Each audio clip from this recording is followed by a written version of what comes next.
Ouais, bientôt. Les mi-fanam. J'espère que les mi-fanam yuri. En tout cas, il y a un président parce que ça ne sert à rien de dire aux ministres ou bien de faire des conseils des ministres et permettre aux ministres de venir faire des... Je suis content de te revoir ce matin en pleine forme, là, Lily. Faire des mises en garde. Bisous.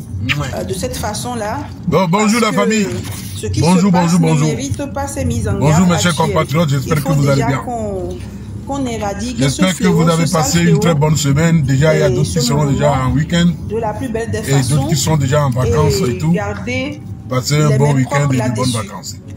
Je vais aller tout droit, rapidement au but. Par rapport à ce mouvement. Et je voudrais m'adresser aujourd'hui à un certain ministre qu'on appelle M. Madumba. Je m'adresse spécialement à vous.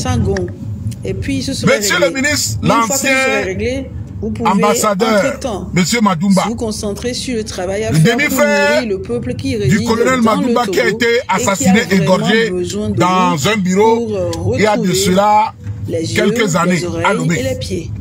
Pour ceux qui ne le connaissent pas, le ministre Madumba est le demi-frère du colonel Madumba qui a été assassiné, égorgé, retrouvé à l'enceinte du camp des militaires. Les oreilles seront bouchées, c'est rigolo. Qu'un colonel, un officier, avec tout un régiment qui a été assassiné et égorgé dans son propre bureau, en pleine journée, retrouvé.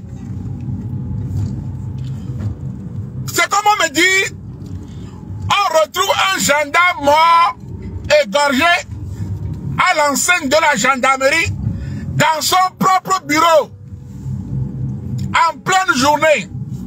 Vous ne trouvez pas que c'est catastrophique? Un colonel de l'armée qui a des bataillons, qui a un fusil, un pistolet, mais qui a été retrouvé au sein de cette, comment on appelle, de son régiment, de son camp militaire, égorgé. Par qui? Je ne sais pas. Et c'est son demi-frère qui est ministre, qui vient dire que toi, tu veux lancer un mandat d'arrêt contre les blogueurs. Tu es un attardé mental. Tu sais pourquoi je te dis que tu es un attardé mental, monsieur le ministre Madumba? Tu es un attardé mental parce que celui qui a égorgé ton frère, tu n'as pas réussi à l'arrêter. Ton propre frère, demi-frère, qui a été égorgé sur le territoire togolais. Jusqu'à ce jour, tu n'as pas retrouvé celui qui l'a assassiné. C'est nous les blogueurs qui réclament une meilleure condition de vie. Une meilleure condition de vie pour que nos mamans, nos frères, nos soeurs puissent aller se soigner dans les hôpitaux. Pour que nos enfants, des enfants, nous puissions avoir un avenir meilleur. C'est nous, tu viens gaillardement ouvrir ta bouche, on dirait un voleur de charbon là, pour dire, toi tu vas nous traquer jusqu'à notre dernière demeure. Hé, monsieur le ministre, si tu es garçon là, monsieur Madumba, si tu es garçon, le jour où tu arrives à Paris, tu m'appelles 07 53 64 71 34. Wallah Bilay, je vais t'arracher tes dents pour te faire un collier. Je vais t'arracher tes dents pour te faire un collier. Parce que pour moi, tu n'es pas normal. Ame ou onto, enia, fofo, eto, baby, omu, dio kakakbo. Quelqu'un qui a assassiné ton propre demi-frère. Tu n'as pas réussi à chercher, à trouver le meurtrier, à trouver pourquoi, quand, qui, où, comment on a égorgé ton propre frère. C'est nous les blogueurs qui réclamons des meilleures conditions de vie pour le peuple. C'est ce peuple qui a été longtemps marginalisé, frappé, assassiné. C'est nous, tu viens gaillardement ouvrir ta bouche là. Ta bouche, on dirait quelqu'un qui a mangé sauce gombo, il n'a pas lavé sa bouche. C'est ça, tu viens ouvrir ici pour parler. Wallah bilay. Wallah bilay. Dieu te voit. Tu es une mauvaise personne. Tu n'es pas pas intelligent. Tu n'es pas intelligent. Tu penses que si tu viens gaillardement t'arrêter devant les médias pour dire les blogueurs, je vais les traquer jusqu'à notre dernier demain. C'est ça là. C'est maintenant même on va vous déclarer la guerre. Oui, si tu as pu dire ça, c'est parce que Mito me les hosodomi. Ah oui? Non, tu vas nani over les blogueurs. Ben il a traqué blogueur. Il a là beaucoup de mouvements. Il a ici c'est évolué. Oh, nous le violon. Tu penses qu'on est à Lomé ici ou bien c'est Cotonou, vous envoyez, tu penses que c'est ça qui se passe ici? Ah? Tu penses que vos trucs de dictature là, ça vient ici? Tu penses que toi aujourd'hui tu vas envoyer un mail pour dire, oui, je vais attraper Raoul Leblanc, et on va te l'attraper pour te le donner? Ou bien tu penses que tu vas, tu es qui même? Voilà, Bila, tu es qui? Qui te regarde même? Toi même on te met dans la rue, toi et moi on te met dans la rue d'Angoulême ici, personne ne saura même pas qui tu es. Personne ne saura qui tu es. Vous pensez que vous allez nous faire peur avec vos histoires de corps, vos histoires à dormir debout là?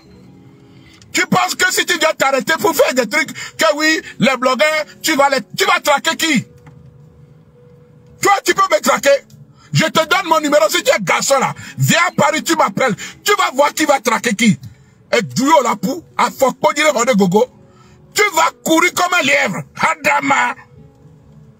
Madumba, tu vas courir comme un lièvre. C'est moi qui te dis, tu vas traquer qui? Regardez-moi lui là, tu as bu du Takpalou ou bien de Sorobi, on t'a donné, tu as bu. Quelqu'un qui a assassiné ton propre frère. Des gens comme toi, c'est des gens qui sont jaloux de la réussite familiale de ses frères. Les enfants de tes frères sont en train de galérer. Ils souffrent. Tu n'as pas fait justice pour ton frère. Inconscient. Vendu familial. Regardez-moi lui là. Regardez-lui devant. Madumba. Quelqu'un qui a assassiné ton propre frère, qui fut colonel de l'armée. On rentre dans son bureau, on l'égorge. On lui voit un cadavre, égorgé avec un couteau. Tu n'as pas cherché à trouver celui qui l'a égorgé. Maintenant, c'est le simple peuple qui meurt de faim. Les simples citoyens qui sont dans la rue pour avoir une meilleure condition de vie.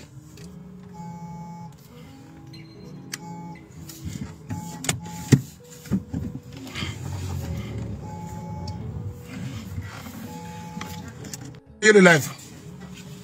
Hein?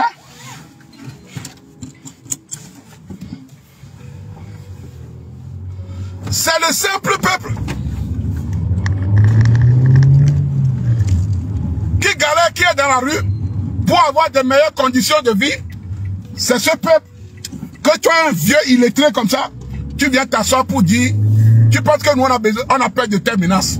Regarde lui là-bas. Tu sais le nombre de combats que nous les blogueurs nous avons effectués sur la toile togolaise ici? Tu sais le nombre de menaces que nous les blogueurs togolais nous avons eu sur la toile togolaise ici? Tu penses que c'est un certain Madouba, un inconscient, un fabriqué, un vendu, un traître qui va nous faire peur parce que tu dis que tu es ministre? Moi-même je peux m'endosser un costume et aller m'asseoir dans un bureau que je suis ministre, idiot, espèce de débit mental, macrocéphale. Regardez-moi là. Tu penses que toi tu vas attraper Maté Nyassibé, tu vas attraper Raoul Leblanc, tu vas attraper patati patata. Hey! Hey! Un scorpion, espèce de dégueu. Tu vas attraper qui? Va d'abord attraper celui qui a assassiné ton frère.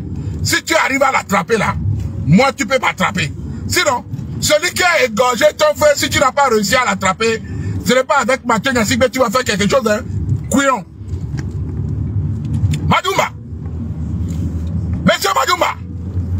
Si tu n'as pas réussi à attraper celui qui a tué ton propre frère, qui était colonel Madumba, qui a été égorgé dans son bureau, si tu n'as pas réussi à l'attraper, ne viens pas te vanter ici sur les réseaux sociaux pour dire, oui, tu vas traquer les blogueurs jusqu'à leur dernier retranchement. Eh? Qui t'a dit que je suis retranché? Quand tu me vois là, moi tu peux me retrancher?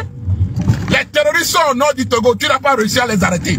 C'est les blogueurs sans âme. C'est les blogueurs qui sont des travailleurs qui vivent à l'extérieur et que toi-même tu sais inconsciemment que ce que tu dis là, tu ne peux rien. Toi-même tu te trompes et tu penses que tu vas tromper le peuple. Tu te trompes, tu ne t'aimes pas. Tu n'aimes pas ta famille.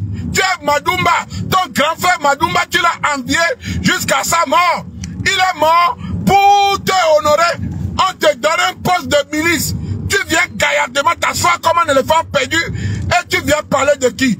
Avec ton visage comme on dirait un voleur de charbon de bois à Kétoula. C'est toi et moi. Monsieur le ministre, avec ton visage on dirait voleur de charbon de bois à Kétou. Tu peux m'en parler moi? Ah!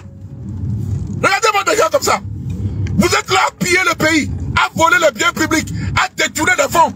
Et tu veux parler de quoi? Les gens qui sont en train de détourner des milliards, tu ne les as pas attrapés, idiot.